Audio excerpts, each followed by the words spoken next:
Olá, seja bem-vindo à aula 4 sobre o livro Prática do Amor a Jesus Cristo de Santo Afonso Maria de Ligório. A aula de hoje é sobre o capítulo 4 do livro, que se intitula Do Quanto Somos Obrigados a Amar Jesus Cristo. Se você não assistiu às aulas anteriores, está disponível aqui no YouTube, vou deixar o link aqui para vocês, tá bom? A aula 3, que foi a última aula, está sensacional, eu amei fazer aquela aula, porque era como se eu estivesse ali falando para mim mesma, sabe? Então foi sensacional. Vocês já pararam para pensar por que é que nós temos que amar Deus sobre todas as coisas? Por que nós temos que amar a Deus? Vocês já pararam para pensar nisso? Ah, mas a gente tem o livre-arbítrio, então eu posso amar ou não.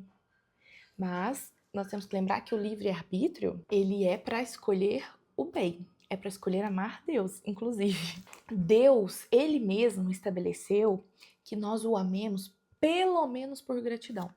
Porque a gente tem que partir da verdade que foi ele quem nos criou. Nós fomos criados por ele. Nós somos criaturas dele. Sem ele não existiríamos. Sem ele não existiria a vida. Sem ele não existiria nada do que a gente conhece. Nem mesmo a gente saberia da existência dele. Então, no mínimo, o que é que Deus espera? Que a gente o ame de volta. Claro, gente, que a gente não consegue amar ele da maneira que ele nos ama. Mas ele espera isso de nós mesmo assim. É porque ele precisa? Não. É por gratidão, por tudo que ele fez por nós. Inclusive de se encarnar, de vir sobre essa terra e de morrer por nós, que é o principal. Esse é o motivo principal pelo qual nós somos obrigados a amar Jesus, a Deus, a Santíssima Trindade. E como o próprio Cristo diz, o amor é a plenitude da lei. O amor não existe. Nossa, é meio abstrato falar isso, né? Mas não tem como existir a lei sem o amor, a lei de Deus. Porque ele é a lei e ele é amor. Então não existe amor sem a lei, não existe a lei sem o amor. 2 Coríntios 5,15. Cristo morreu por todos, a fim de que aqueles que vivem não vivam mais para si, mas para aquele que morreu e ressuscitou por eles. Então, a partir do momento que Cristo morreu por nós e ressuscitou por nós, nós temos que viver para ele e por ele e com ele. Isso deveria estar, tipo assim, incrustado em nós, não deveria, tipo assim, não deveria ser motivo de dúvida, mas é. Porque a gente realmente ama Jesus dessa maneira, de viver para ele o tempo inteiro pensando somente em agradar a Deus. Realmente, a gente tem intenção, retas intenções, de fazer a vontade de Deus. Mas será que a gente faz mesmo ou é só a intenção? Porque tem um gap aí, tem um espaço aí entre ter a intenção e fazer. Eu tenho a intenção de fazer sempre a vontade de Deus, mas eu realmente faço? Essa é a questão que Santo Afonso levantou aqui. Não te esqueças do teu fiador, que para dar satisfação dos teus pecados, quis pagar com a sua morte a pena devida por ti. Nós, quando caímos, né, lá no Jardim do Éden, nós passamos a dever Deus. Por quê? Porque antes a gente tinha tudo, a gente desobedeceu e a gente ficou com uma dívida com Deus. Uma dívida até então que era eterna, céu fechado para nós. Aí ele veio, né, como se fosse o fiador da nossa dívida, né? Pegou a nossa dívida, pagou. O mínimo que ele espera é que a gente ame ele de volta. E a gente tem motivo para isso. A gente não, nossa, não é só a ressurreição, a morte, é o principal. Mas a gente tem muitos motivos para poder amar Deus de volta, para amar Cristo de volta. Nós temos muitos motivos, não é possível que você não tenha um motivo aí para você amar Deus de volta. Só o fato de você estar vendo esse vídeo vivo, eu espero que sim, né? Porque eu acho que não tem como assistir um vídeo morto, né? Mas só o fato de você estar aqui assistindo esse vídeo já é motivo de você amar a Deus. Porque você está vivo, você está respirando. Você tem o mínimo. Porque se você está conectado à internet, de alguma maneira você tem o mínimo para você viver. E só isso, só essas coisas basiquinhas, assim, simplesinhas. Nem preciso falar da morte e ressurreição de nosso Senhor. Mas só isso já é suficiente para a gente amar a Deus de volta. Antes da vinda de Cristo, o povo poderia duvidar que Deus existia.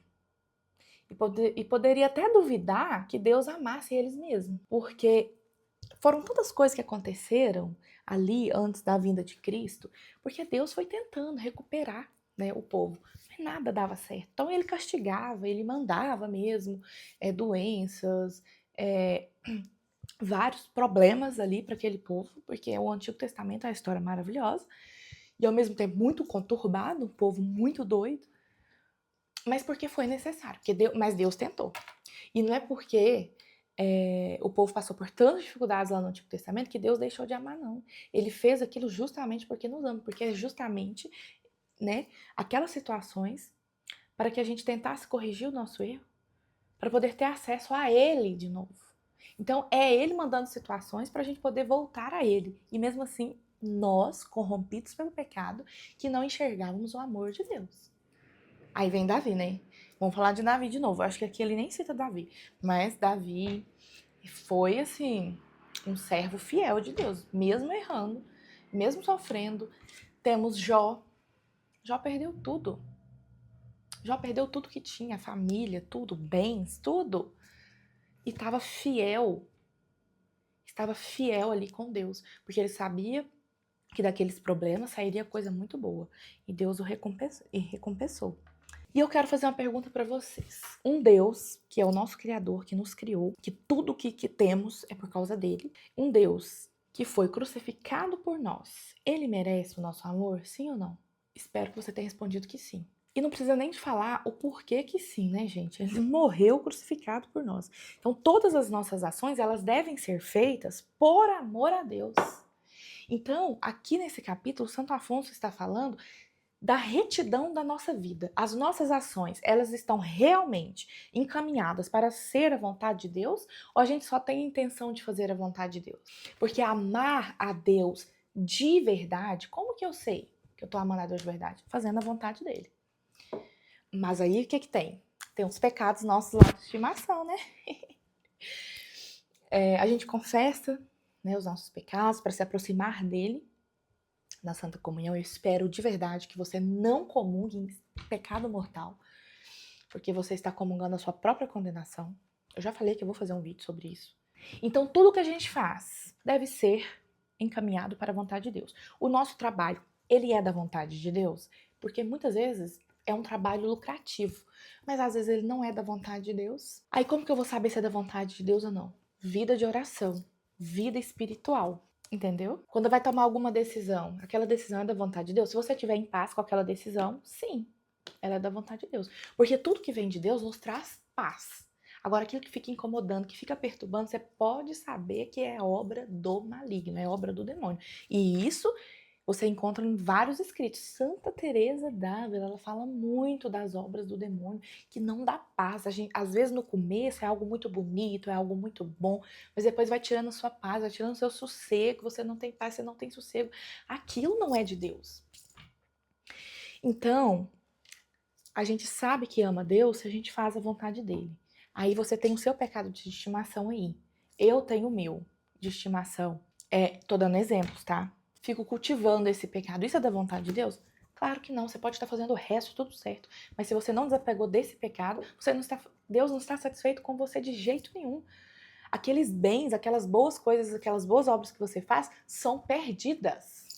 Se você está em estado de pecado mortal, ou seja, não está fazendo a vontade de Deus, todas as boas coisas que você faz não valem nada. Peguei pesado aqui agora.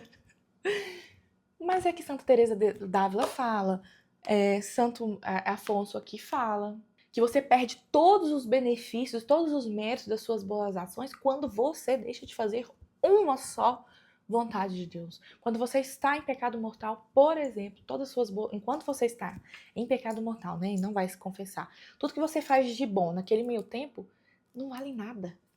Porque você perdeu, a sua alma está perdida. Você já não está agradando a Deus porque sua alma está perdida. Então, tudo que você fizer de bom naquele período ali não é meritório. Deus não se agrada porque sua alma já está perdida. Ele quer que você recupere a alma, porque a alma é mais importante. Esse capítulo é bem curtinho mesmo. Eu fiz até poucas anotações dele, mas ele cita também a Eucaristia.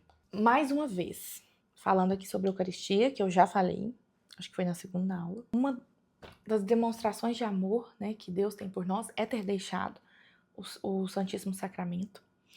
E por essa razão, nosso Senhor instituiu o sacramento da Eucaristia, no dia antecedente da sua morte, e nos ordenou que sempre nos alimentássemos da sua carne sacrossanta e nos recordássemos da sua morte. Não é possível, porque Santa Eucaristia, né, que está dentro da missa, é Calvário, isso vocês sabem. Então não é possível lembrar-se do Monte Calvário e não amar a Jesus Cristo, que lá quis morrer por amor a nós. Então, a Eucaristia é uma forma da gente lembrar do Calvário e poder amar Ele, para a gente nunca se esquecer de amar Ele, porque como nós somos fracos, nós precisamos sempre lembrar, e Ele deixou a Eucaristia, porque a gente se aproximar dela, a gente lembra do Calvário, porque missa é Calvário, e lembrar de amar Ele. Aí, será que a gente está amando mesmo? Qual que é o nosso comportamento, né? As nossas ações voltadas, né? São voltadas realmente para a vontade de Deus ou só a intenção? Eis a questão para a gente refletir.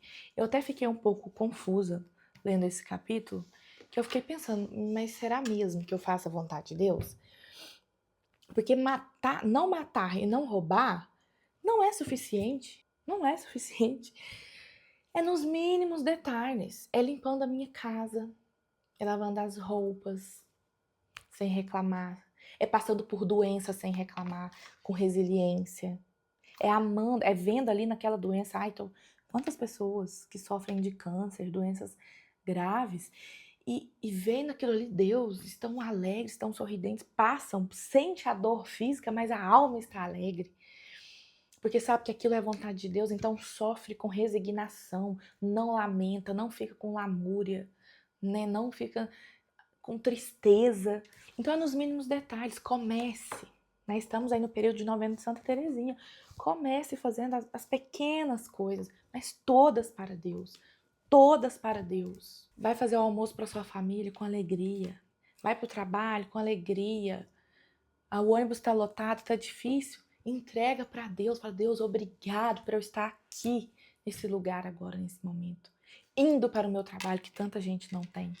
Então, vamos refletir sobre isso. Estou mesmo fazendo a vontade de Deus ou só tenho a intenção de fazer?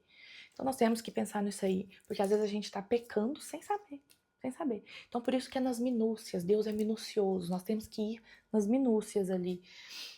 Nós temos que destrinchar a nossa vida e ir área por área, consertando, bloquinho por bloquinho, para agradar a Deus em exatamente tudo, para sermos santos e entrarmos para o céu. Porque no céu só vai entrar quem tiver, porque é isso que está lá em Apocalipse. Nossas vestes precisam estar alvejadas, brancas, senão ninguém vai entrar no céu. Então é isso, gente. Espero que vocês tenham entendido, não tenha ficado confusa essa aula. E aguardo vocês para a quinta aula. Curte, compartilha, se inscrevam aqui nesse canal. Estou gostando muito de fazer esses vídeos, estar aqui no YouTube. Então eu espero que vocês também estejam gostando. Deixe as sugestões de vocês aqui nos comentários. Até mais!